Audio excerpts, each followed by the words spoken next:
Bocah ini merasa sangat sedih karena ia ingin ditemani oleh Sanjay, sosok yang selama ini ia anggap sebagai ayah kandungnya sendiri. Dalam pikirannya, jika saja dulu ia tidak dibuang oleh ayahnya, mungkin ia tidak perlu menderita penyakit paru-paru seperti sekarang. Melihat hal itu, Amar yang berada di sana langsung menegur Kamarudin dengan tegas agar tidak berbicara sembarangan. Dengan suara serius, Amar memastikan bahwa Sanjay bukanlah ayah kandung Kamar. Ia menjelaskan bahwa orang yang selama ini Kamar anggap sebagai ayah adalah Raja Rajkot.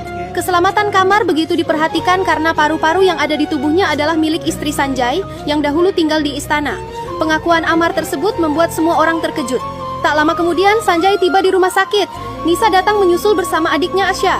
Kedatangan Sanjay langsung disambut tangisan Kamar. Sanjay menenangkan bocah itu dan memintanya untuk tidak menangis serta tidak merasa takut, karena di rumah sakit ini ia pasti akan baik-baik saja.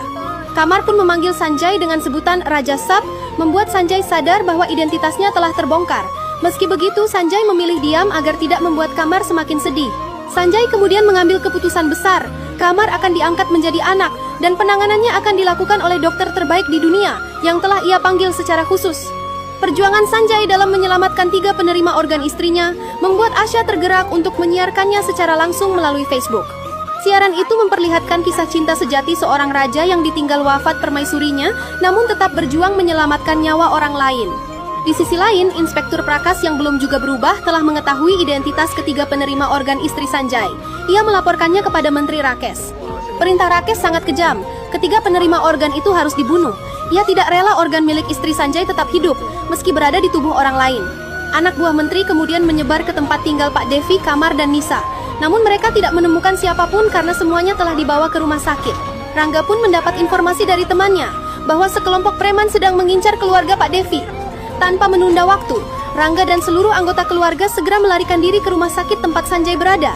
Dari laporan Inspektur Prakas, Menteri Rakes akhirnya mengetahui lokasi ketiga penerima organ tersebut. Ia memerintahkan sekitar 200 preman untuk menyerbu rumah sakit. Pada saat yang sama, Sanjay seharusnya pergi ke bandara untuk menjemput dokter yang akan menangani Kamar.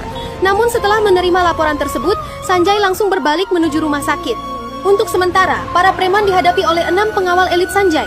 Mereka sangat terlatih, tetapi jumlah musuh yang terlalu banyak membuat mereka terdesak.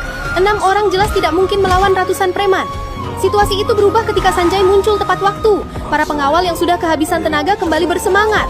Selama Sanjay ada bersama mereka, ratusan bahkan ribuan musuh pun sanggup dihadapi. Para preman akhirnya dibuat babak belur dan tidak tersisa. Sementara itu, kondisi Kamar justru semakin kritis. Dokter yang dinantikan tak kunjung datang karena ditahan oleh petugas imigrasi. Hal itu ternyata merupakan ulah Menteri Rakes. Kesabaran Sanjay pun habis. Malam itu juga, Sanjay bersama para